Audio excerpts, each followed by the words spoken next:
Si le président des États-Unis venait à être assassiné aujourd'hui, certes, le pays serait sous le choc, la bourse des valeurs prendrait un coup, quelques pays innocents seraient bombardés et envahis ça et là, mais les Américains iraient au travail demain. La machine étatique et institutionnelle resterait en place, l'armée ne prendrait pas ses soi-disant responsabilités, le pays ne sombrerait pas dans un chaos ou une guerre de succession. En réalité, même si vous arrangez pour basser et éliminer jusqu'à 15 successeurs, il y aurait un 16e et même un 17e remplaçant, sans remue-ménage. Le système est calé. On n'a pas besoin de 241 ans d'histoire commune pour atteindre une telle maturité sociale.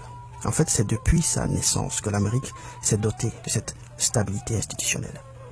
Pas besoin non plus d'être toubab pour atteindre une telle organisation sociale.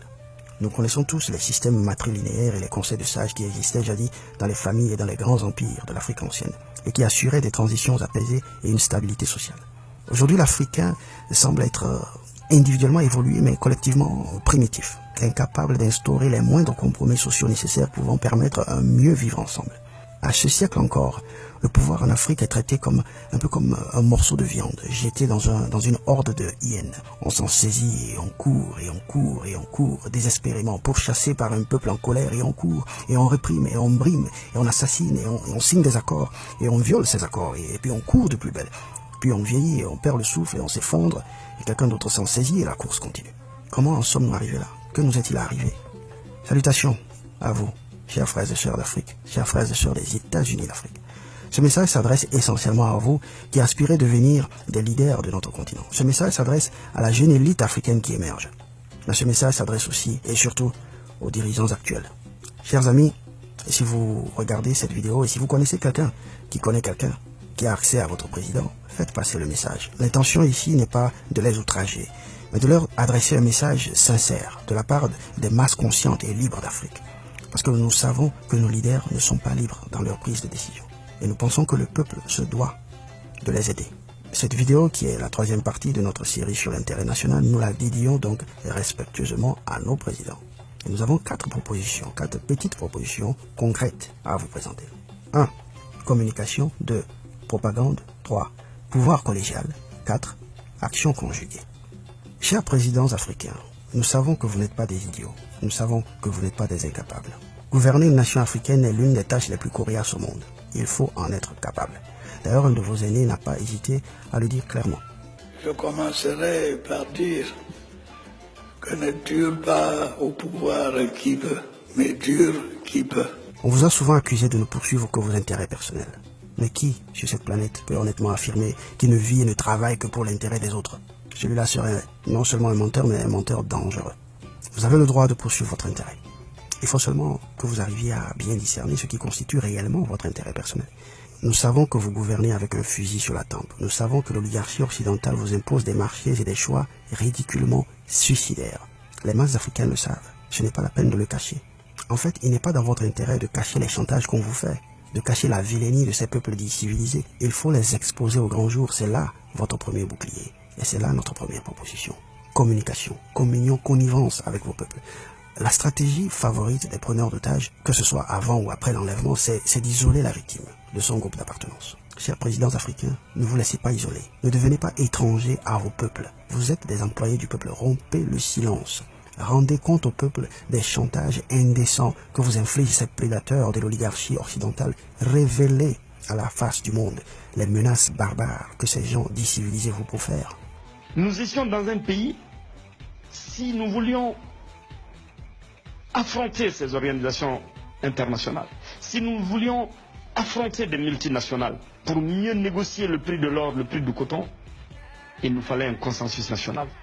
Nous avons vu, quand il y a eu des velléités, nous avons senti que cela pouvait conduire jusqu'à la limite à la chute du régime. En termes clairs, notre président Alpha Konaré nous dit ici que s'il avait poursuivi les intérêts de son pays, les barbares l'auraient tué. Africa finds herself in a catch-22 situation, you see.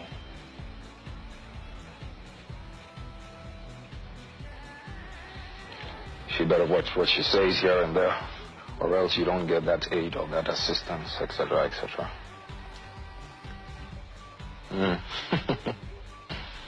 What kind of blackmail is this? And it's a painful thing for me sitting here to have to be making such admissions. But these are some of the truths, the hard facts, my dear. You know. Vous savez, moi j'ai l'habitude de dire que j'ai gouverné dans la douleur. Parce que j'ai passé mon temps à faire des ajustements. J'ai reçu un coup de téléphone de mon ami Michel Kandessu, directeur général du FMI. Ce coup de téléphone, je crois, a duré 2 heures de temps. On a commencé à parler sur un ton courtois, puis ensuite ça s'est durci. J'étais dans mes appartements du palais. Mon épouse qui allait et venait, à un certain moment, elle a senti que le ton se durcissait. Elle s'est assise pour prier. J'ai dit, mon mari a des problèmes. C'est assise pour prier. Et Michel Kandessu me disait, en résumé, Président, vous avez été très courageux, mais ça ne suffit pas.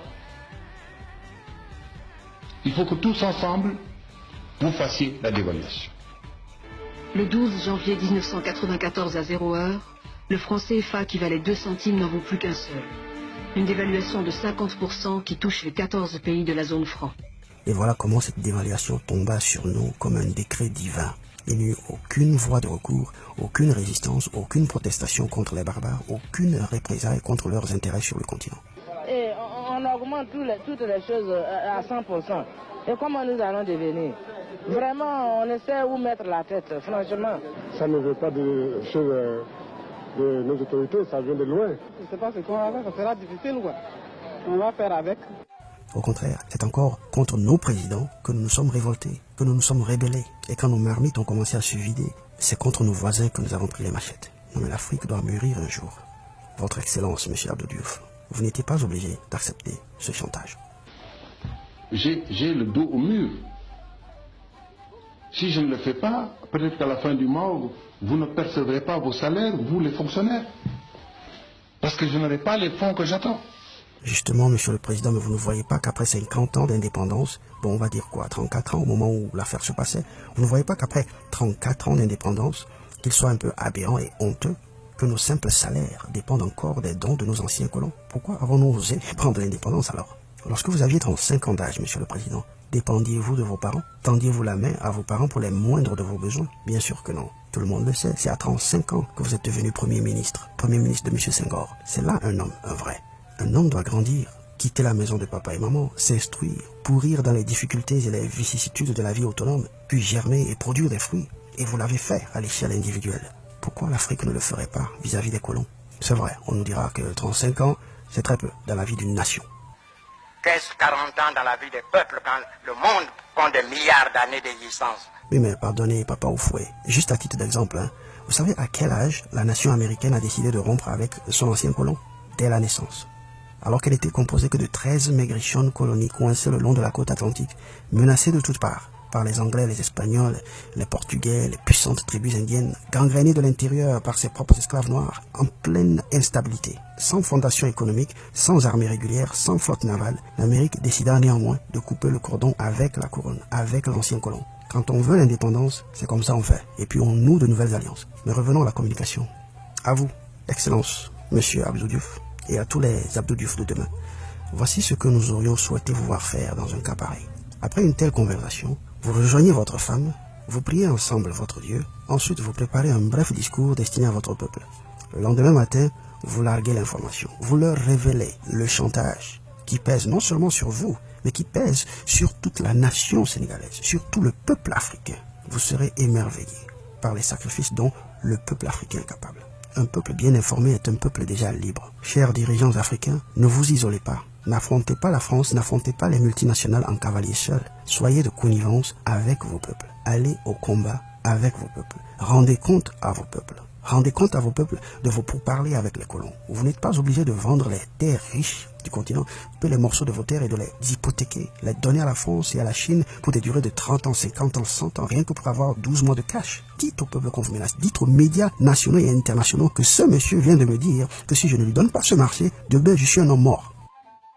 Lorsqu'un président de la République française interdit je suis tombé sur le dos quand j'ai entendu ça. Vous savez que l'Union africaine, qui était à l'époque présidée par son Excellence le président Obiang de la Guinée équatoriale, avait, à propos de la Libye, avait une solution négociée à proposer. Ils ont formé une délégation pour y aller. Et Sarkozy leur dit, je vous interdis de monter dans l'avion, parce que si vous passez l'espace, je vous flingue. Et bien ça s'appelle de l'irrévérence, c'est de l'irrespect. On ne parle pas comme ça à des pays qui sont souverains. Et qu'on voit la barbarie des gens civilisés. Le peuple sortira en masse, le peuple fera du bruit, et la diaspora fera l'écho. Le monde entier sera au courant et témoin de la barbarie des hommes civilisés. Ne l'oubliez jamais, le peuple est et sera toujours plus fort qu'un seul de ses fils. Mettez le peuple de votre côté. On nous dira, oui, c'est naïf, et ça va à l'encontre des règles de la diplomatie. Mais qu'on nous dise qui a établi ces règles de la diplomatie et à qui profitent ces règles. Si ça ne nous arrange pas, ça ne nous engage pas. C'est d'ailleurs ça, la morale de ces barbares. Deuxième point, la propagande. Très brièvement, cher président, nous ne voudrions pas abuser de votre temps précieux. Le point que nous voudrions faire ici, le voici. Subissant ce que vous subissez, sachant ce que vous savez, sachant comment tel collègue a été arnaqué, comment tel autre collègue a été muselé, comment tel autre a été chassé du pouvoir, comment tel autre a été assassiné. Ne voyez-vous pas qu'il est impérieux de former une jeunesse qui puisse résister à cela? Voilà un Macron, à peine âgé de 40 ans, mais déjà pétri à la culture coloniale et à la barbarie de l'oligarchie française. Le défi de l'Afrique, il est totalement différent, il est beaucoup plus profond, il est civilisationnel aujourd'hui. Il nous fera les mêmes chantages. Il envahira s'il faut envahir, il tuera s'il faut tuer. C'est ça la moralité des bourgs. Il pérennisera l'héritage de De Gaulle. Et il le fera de manière plus audacieuse, plus vicieuse, parce qu'il est le fruit d'une évolution. Chaque génération est une évolution de la précédente, à condition qu'elle soit bien entendu conditionnée pour l'être. Chers dirigeants africains, que faites-vous pour conditionner notre jeunesse afin qu'elle fasse mieux que nous, afin qu'elle résiste mieux à nos prédateurs naturels? Il faut éduquer à la base. Il faut élever le niveau de pensée politique de nos peuples. Il y a une sorte d'élitisme mandarinal malsain que nous avons conservé depuis l'époque coloniale et qui consiste en ceci. Les rares illuminés veulent rester les seuls illuminés. Non, mes chers présidents, vous qui êtes en contact direct avec les turpitudes de la géostratégie mondiale, trouvez le moyen d'enseigner à vos peuples comment se défendre. Lorsqu'on voit M. Kémy Séba, qui s'ébat devant des jeunes étudiants et élèves, dans des propos lourds d'informations et des analyses géostratégiques très avancées, on pourrait avoir l'impression qu'il prêche à des sourds. Mais erreur, il est en train d'élever leur niveau de pensée. Ces jeunes Africains qui écoutent Kémy Séba, ils ne possèdent peut-être pas les derniers portables et les tablettes de dernier cri, mais ils savent et comprennent que c'est le sang des enfants du Congo qui est versé dans ces gadgets. Aucun toubab ne pourra les convaincre de prendre des armes un jour contre leurs propres frères et contre leurs propres sœurs. C'est de cette propagande-là qu'il est question. Vous savez, en septembre 2016, invité en France à l'occasion des 40 ans du CERDI. Le CERDI, c'est le Centre d'études et de recherche sur le développement international. C'est là-bas qu'on forme les économistes africains. Genre, on envoie les joueurs d'ASEC d'Abidjan pour être formés par les entraîneurs de Ashanti Kotoko. Un truc comme ça. Bon, passons. Toujours est-il que son Excellence, monsieur Alassane Dramane Ouattara, a été invité là-bas pour, c'était un ancien élève, donc invité pour commémorer les 40 ans de succès de cette grande école française. Un étudiant ivoirien ose lui poser une question sur un possible abandon de cette devise qu'est le franc CFA. Ah, mais le grand frère ne l'a pas loupé, hein. On ne discute pas des affaires monétaires sur la place publique. Si on muselle de la sorte un étudiant en masters, quel sort réserve-t-on aux centaines de milliers d'élèves et d'étudiants qui surpeuplent nos écoles en Afrique? Non, monsieur Ouattara, il faut élever le niveau de pensée de votre peuple. Il faut l'illuminer, il faut le renforcer, il faut le préparer aux stratégies géopolitiques du monde occidental. C'est tout aussi important que la construction d'un pont. C'est vrai, nous ne vous apprenons rien. Tout ce que nous disons, vous le savez. Nous savons que vous êtes conscient de tout ceci. Bref, pour tout ce qui permet l'épanouissement de l'être humain, nous sommes obligés, il faut le reconnaître, de nous adresser à nos anciens colonisateurs. Vous ne croyez pas que nous soyons conscients de cette triste situation? Nous voulons nous évader de cette situation-là et nous demandons à ce qu'on nous aide.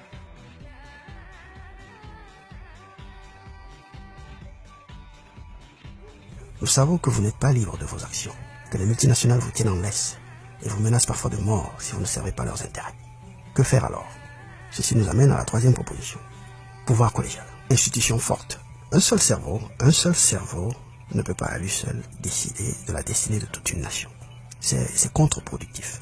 Vous avez certainement vos aptitudes, nous le savons, vous avez vos talents, nous le savons, mais vous n'avez pas toutes les aptitudes et vous n'avez pas tous les talents. Nous avons besoin de nos George Washington pour commander nos armées, de nos Thomas Jefferson pour asseoir nos fondements et nos lois fondamentales, de nos Alexander Hamilton pour asseoir nos finances. Nous avons besoin de nos Benjamin Franklin pour gérer notre diplomatie et nos relations extérieures. Et ainsi de suite. Tout ceci avec un objectif fondamental commun.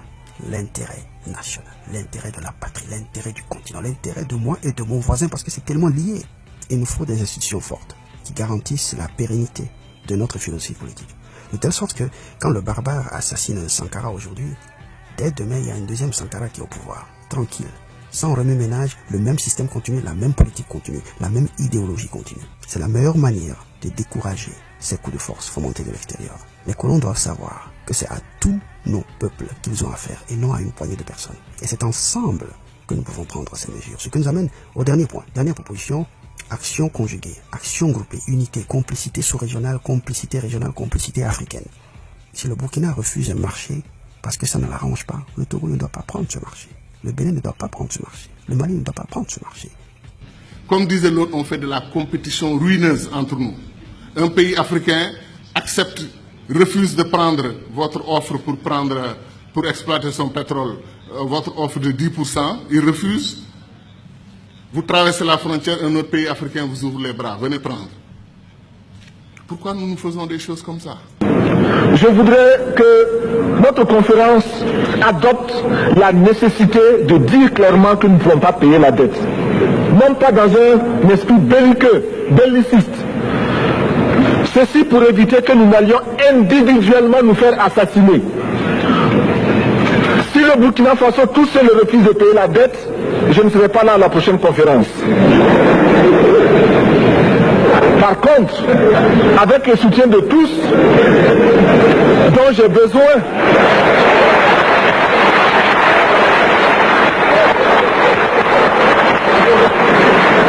avec le soutien de tous, nous pourrons éviter de payer. Pour finir, chers leaders actuels et futurs de l'Afrique, nous voudrions que vous sachiez ceci. La nouvelle génération africaine aspire à une fédération continentale. C'est un mouvement qui est en train de créer une boule de neige. C'est un mouvement qui est présent. C'est plus qu'un rêve, c'est un objectif. Et nous allons le réaliser. Inscrivez votre nom sur les bonnes pages de cette histoire. L'Afrique doit au monde une révolution. Notre mission de la jeunesse actuelle, c'est de créer une nouvelle condition, que l'Afrique soit forte et puissante. Ceux qui ont fait les États-Unis à Philadelphie, le plus vieux, c'était Benjamin Franklin, il avait 80 ans. Le jeune qui venait après lui avait une cinquantaine d'années, Washington, qui serait le premier président. Les autres, les techniciens, les autres leaders là, avaient 30 ans, 33 ans. Madison, Hamilton, l'avocat de New York, avait 30 ans. Madison, qui serait le 4e président américain, il avait 33 ans à l'époque. Ce sont des jeunes qui ont fait les États-Unis. Ils ont décidé, faisons les États-Unis d'Amérique, faisons. Qui a tort? Est-ce que c'est le bon moment? Est-ce qu'on est corrompu? Est-ce que faisons